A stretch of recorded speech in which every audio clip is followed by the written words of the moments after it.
Hello बच्चों, कैसे हो आप लोग? आशा करते हैं कि आप लोग अच्छे होंगे, स्वस्थ होंगे और अपनी पढ़ाई को अच्छे से कर रहे होंगे। चलिए ठीक है, हम लोग देखते हैं आज 3.3 के क्वेश्चन नंबर 6 से शुरुआत करते हैं। ठीक है, इससे पहले हम लोग 1, 2, 3, 4, 5 कर चुके हैं। ठीक है ना? चलिए देखते हैं क्वेश्चन नंबर 6 क्या कह रहा है। कह रहा है कि किसी समांतर चतुर्भुज के 2 आसन कोणों के माप बराबर हैं, तो समांतर चतुर्भुज के सभी कोण ज्ञात कीजिए। सबसे पहले समझते हैं कि आसन कोण है क्या। ठीक है, तो एक समांतर चतुर्भुज ले लीजिए। लेने के बाद क्या है, कह रहा है कि आसन कोण जो है ना, जैसे मान के चलिए यहाँ ए बी सी डी, अगर ये एक्स है, ठीक है, तो ए वाला ये दोनों हमारा मिलके आसन कोण होता है। ठीक है ना? तो कह रहा है कि किसी समांतर चतुर्भुज के 2 आसन कोणों के माप बराबर हैं, तो अगर ई है एक्स तो ये भी क्या होगा एक्स, क्योंकि ठीक है 2 आसन कोणों के माप क्या कर रहा है, बराबर है। ठीक है ना? तो हम क्या कर रहे हैं, आते हैं देखने। लिखेंगे माना कि पहला आसन कोण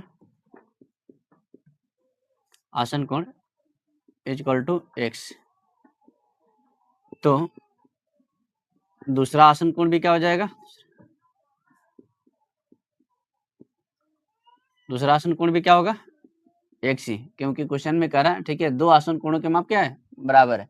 ठीक है, अब दोनों के जैसे ई वाला कोण ई वाला कोण, दोनों आसन कोणों को जोड़ेंगे तो कितना होगा 180 डिग्री। ठीक है, तो यहाँ पे लिखेंगे प्रश्नानुसार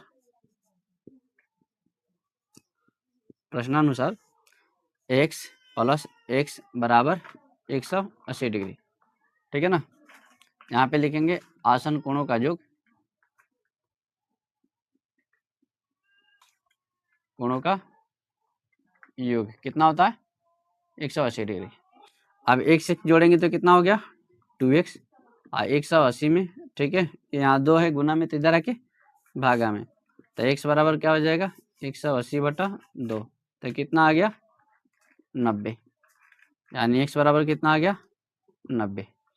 अगर ये देखिए, अगर ये 90 है, ठीक है, तो ये भी क्या हो जाएगा 90, ये भी क्या हो जाएगा 90, होगा ना 90। ठीक है, ये भी 90 हो जाएगा, ये भी क्या हो जाएगा 90। इस समांतर चतुर्भुज है, ठीक है, तो इसका मतलब है ठीक है आमने सामने की तो भुजा बराबर होगी, सभी कोण 90 है, तो इसका मतलब एक कौन सा, ठीक है, कौन सा चतुर्भुज हो सकता है, तो आयत। कौन सा चतुर्भुज होगा, आयत। इसलिए ठीक है हमारा सभी कोण क्या होगा 90 90, तो ये लिखेंगे इसलिए पहला कोण इक्वल टू 90 तथा दूसरा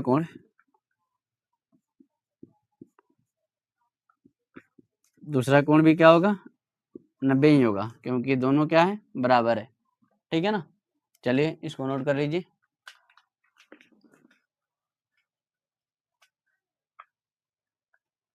चलिए अब हम लोग देखते हैं क्वेश्चन नंबर 7 को। ठीक है ना? क्या कर रहे हैं क्वेश्चन नंबर 7 कि संलग्न आकृति हो पे एक समांतर चतुर्भुज है, ठीक है, एक्स वाई और जेड कोणों की माप ज्ञात करने के लिए ठीक है गुणों को बताइए। जैसे कह रहा है कि ए वाला जो एच ओ पी ई है वो हमारा क्या है समांतर चतुर्भुज। समांतर चतुर्भुज है तो कह रहा है कि जो एक्स है वाई है और जेड है, ठीक है, इसके मान कितना होंगे बताइए। ठीक है ना? तो चलिए इसको हम लोग कैसे ज्ञात करते हैं बताते हैं। ध्यान से देखिए, तो यहाँ पे हमें ठीक है ना, अगर त्रिभुज देखें एच ई पी, अगर इस त्रिभुज की बात करें, ठीक है, तो ए वाला कोण ई वाला कोण ई वाला कोण, ठीक है, तीनों जोड़ के कितना होगा 180 डिग्री। तो इसमें तो अगर हम देखें इसका कोण निकालने चलें तो इसमें ए वाला कोण भी नहीं है, ए वाला कोण भी नहीं है।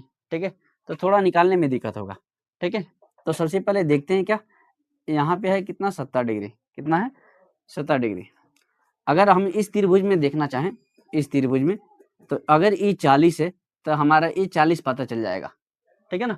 ये कितना हो जाएगा 40। अगर इसको हल करें कि अगर एक रेखा पर एक किरण खड़ा है तो ये दोनों जोड़ के कितना होता है 180। अगर एक रेखा पर एक किरण खड़ा है, ठीक है, तो ये दोनों जोड़ के कितना होता है 180। तो अगर ये 70 है तो ये कितना हो जाएगा, कितना होगा 110। तो इसका मतलब है इस त्रिभुज में अगर बात करेंगे एच ओ पी में, ठीक है, तो यहाँ वाला हमारा कोण कितना निकल के आएगा 110। ठीक है, तो सबसे पहले क्या करते हैं इस त्रिभुज में HOP में, ठीक है ना, HOP में इस त्रिभुज में क्या करते हैं, इस कोण का मान निकालते हैं। ठीक है, अगर ए वाला निकल जाएगा तो ये समांतर चतुर्भुज है, इसी के बराबर क्या हो जाएगा, x। ठीक है, और क्या करेंगे, ए वाला 40 है तो ए वाला हमारा 40 हो जाएगा। कैसे, तो एकांतर कोण से, क्योंकि दो समांतर, ठीक है, जब दो समांतर भुजाओं को एक तिर्यक रेखा काटता है तो एकांतर कोण क्या होता है, बराबर होता है। ठीक है, तो यहाँ वाला क्या हो जाएगा, बराबर हो जाएगा। तो ए अगर 40 है तो ये कितना हो जाएगा, 40 हो जाएगा ना, 40।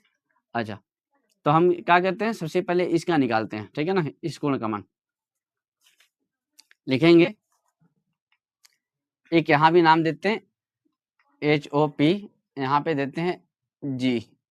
ठीक है ना, लिखते हैं, लिखेंगे हल, लिखेंगे चूंकि HG एक रेखा है जिस पर किरण OP खड़ी है, इसलिए कोण, ध्यान से देखिए, इस कोण का नाम लिखेंगे ये अंदर वाला HOP। ठीक है ना, लिखेंगे कोण HOP अब प्लस कोण इस वाला बाहर वाला कोण को POG चाहे GOP, कोण POG इक्वल टू 180 डिग्री। दोनों कोणों का जो कितना होगा, 180 डिग्री। तो यहाँ पे लिखेंगे क्या, सरल कोण।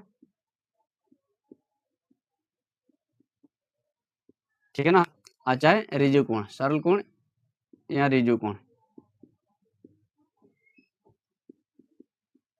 ठीक है ना, अब HOP तो है ही नहीं, HOP ये वाला है नहीं है, ये वाला है, तो इसके सामने क्या करेंगे, 70 लिख देंगे, लिखेंगे HOP प्लस 70 बराबर 180। तो कोण HOP इधर प्लस में तो इधर आके माइनस में, तो यहाँ घटा लेंगे तो कितना आ गया, कोण HOP बराबर 110। इसी के बराबर क्या होगा, HOP के बराबर क्या होगा, x। ठीक है, बराबर लिखेंगे x। ठीक है, यहाँ पे क्या लिख देंगे, समूह कोण बराबर होते हैं, समूह कोण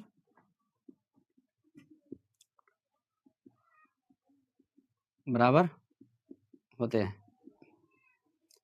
ठीक है ना, अब आते हैं इस त्रिभुज में। ठीक है ना, इस त्रिभुज में लिखते हैं,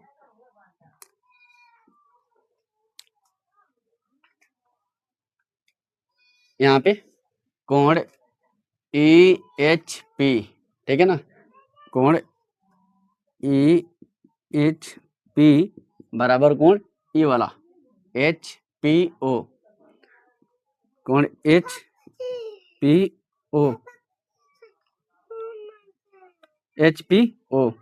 ठीक है ना, कितना हो जाएगा, ये 40 है तो ये भी हो जाएगा 40, कौन से, तो एकांतर कोण से, एकांतर कोण बराबर होते हैं, बराबर होते हैं। ठीक है ना, अब ध्यान से देखिए, अगर यहाँ पे आएंगे, ये हमें पता चल गया 40 है, आई पता, ठीक है, ये वाला पता है ही कि 110 है, तो इस त्रिभुज में चर्चा करेंगे तो ई वाला तीनों जोड़ के कितना होना चाहिए, 180 डिग्री। तो देखते हैं, लिखेंगे त्रिभुज HOP में, अब त्रिभुज HOP में, ठीक है, तो लिखेंगे कोण Z प्लस कोण Y अब प्लस कोण HOP जोड़ के कितना होगा, 180 डिग्री। यहाँ पे लिखेंगे त्रिभुज के तीनों कोणों का योग। अब ध्यान से देखिए, Z का मान दिया है, नहीं है Z का मान नहीं, लेकिन Y का मान तो है। Y का मान कितना है, यहाँ पे देखिए Y का मान क्या लिखे हैं, HPO कितना, 40 डिग्री। तो क्या लिखेंगे, Z के जगह Z लिख देंगे, प्लस Y के जगह 40 प्लस HOP का मान निकाले हैं कितना, 110। तो यहाँ पे 110 बराबर 180 डिग्री। फिर जेड का मान निकालना है तो क्या करते हैं, इसको जोड़ लेते हैं। 110 और 40 कितना हो जाएगा, 150 बराबर 180 डिग्री। और कोण जेड बराबर, ठीक है ना,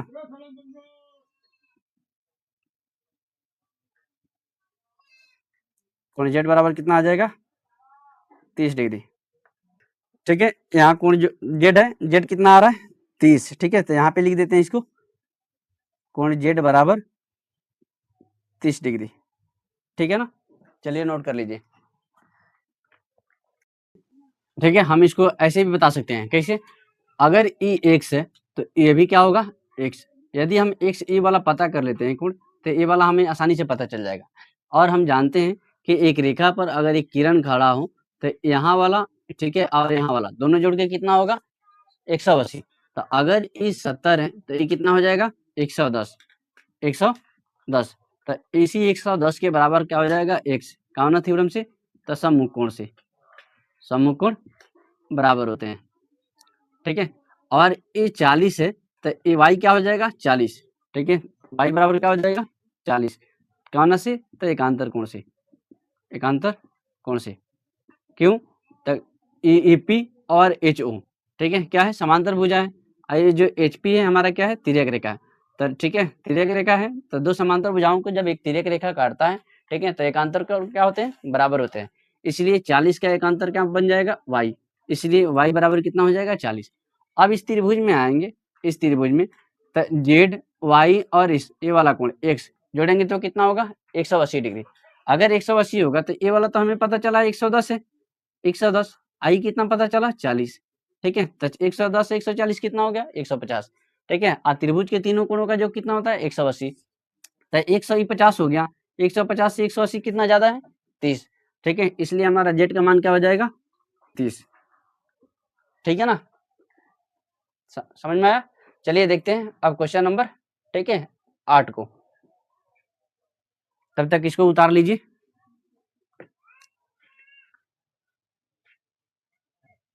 चलिए देखते हैं क्वेश्चन नंबर 8 को। क्या है, निम्न आकृतियां गंश और रंश समांतर चतुर्भुज। याद रखिएगा, गन मतलब क्या होता है, बंदूक। ठीक है, ये गन का प्लुरल है इसलिए बंदूकें हैं। ये रन, रन मतलब क्या होता है, दौड़ना। ठीक है, तो ये रंश का, ठीक है, रन का प्लुरल हो गया रंश। कह रहा है समांतर चतुर्भुज एक्स और वाई ज्ञात करना है। ठीक है, जो आकृति 1 है और 2 है, ठीक है ना। आकृति 1 में हमारे क्या दिया है, गंश GUNS। ठीक है, और आकृति 2 में क्या दिया है, रंश RUNS। अब देखेंगे ध्यान से। ठीक है, तो समांतर चतुर्भुज के आमने सामने की भुजाएं क्या होती है, बराबर होती है तथा समांतर होती है। उसके उस फॉर्मूला पर जो, ठीक है, विशेषताएं होती है, इस विशेषताओं पर हम लोग क्या करेंगे, इसको ज्ञात करेंगे। तो ध्यान रखिए, ये जो GS है उसके बराबर क्या होगा, इवन, क्योंकि समांतर चतुर्भुज के आमने सामने की भुजाएं क्या होती है, बराबर होती है। तो इसका मतलब है 3x बराबर, ठीक है, 3x बराबर क्या हो जाएगा, 18। तो यहाँ पे लिखेंगे ऐसे, GS बराबर इवन। ठीक है, यहाँ पे लिख देंगे क्या,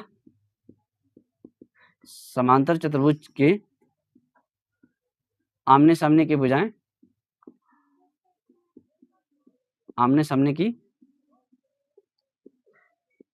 भुजाएं बराबर होती है, बराबर होती है। ठीक है, अब GS कितना है, 3x, और इवन कितना है, 18। तो x का मान कितना हो जाएगा, ठीक है, 18/3। तो 3 6 कितना हो गया, 18। तो x बराबर कितना आ गया, 6। यानी जो x का मान है वो कितना है, 6। ठीक है, तो ये भी कितना हो जाएगा, ठीक है, 6 के 18। अब यहाँ पे आएंगे, ठीक है ना, यहाँ पे तो इसके बराबर क्या होगा, GU के बराबर SN। GU के बराबर क्या होगा, SN। तो यहाँ पे लिखेंगे GU बराबर SN। ठीक है, यहाँ भी क्या लिखेंगे, यहाँ पे भी यही चीज लिख लेंगे। ठीक है ना, इसी को उतार लेंगे। समांतर चतुर्भुज के आमने सामने की भुजाएं क्या होती है, आमने सामने की भुजाएं बराबर होती है, बराबर होती है। ठीक है, अब जीव कितना दिया है, तो 3y -1। SN कितना दिया है, 26। ठीक है ना, अब ध्यान से देखिए, अगर हमें y का मान निकालना है तो सबसे पहले 1 को हटाना पड़ेगा, ठीक है ना। y का मान निकालना तो ठीक है 1 को हटाना पड़ेगा, तो यहाँ पे 3y बराबर, ठीक है 26, इधर माइनस में तो इधर आके प्लस में 1, तो 3y बराबर कितना हो गया 27, और y का मान कितना आ गया 27/3, तो 9 तिरके 27, यानी y का मान कितना आ गया 9, ठीक है। x का मान 6, y का मान 9। अब आते हैं आकृति, ठीक है 2 में। जब आकृति 2 में आएंगे तो हम लोग क्या पढ़े थे, समांतर चतुर्भुज के विकर्ण एक दूसरे को समद्विभाजित करते हैं, यानी 2 बराबर भागों में बांटते हैं। अगर 2 बराबर भागों में बांट रहे हैं तो जो यहाँ पे ध्यान से देखिए, जो y + 7 है, y + 7 के बराबर क्या होगा 20, y + 7 के बराबर क्या होगा 20। तो यहाँ पे इसको हल करने आएंगे तो लिखेंगे y + 7 बराबर 20। यहाँ पे क्या लिखेंगे, तो लिखेंगे समांतर चतुर्भुज के विकर्ण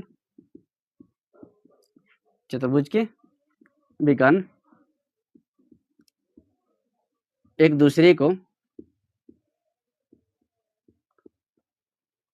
दूसरे को समद्विभाजित करते हैं,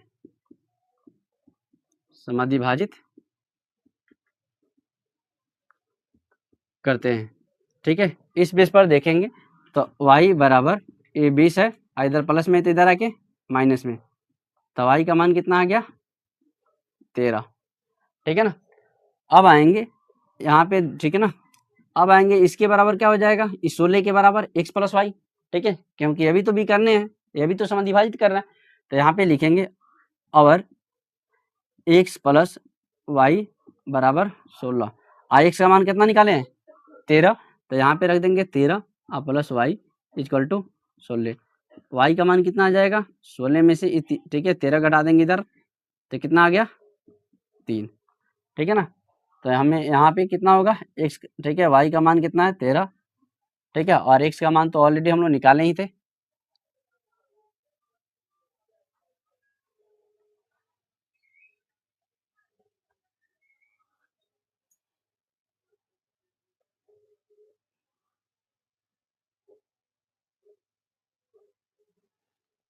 क्या लिख दिए यहाँ पे, गलती लिख दी है, ठीक है ना।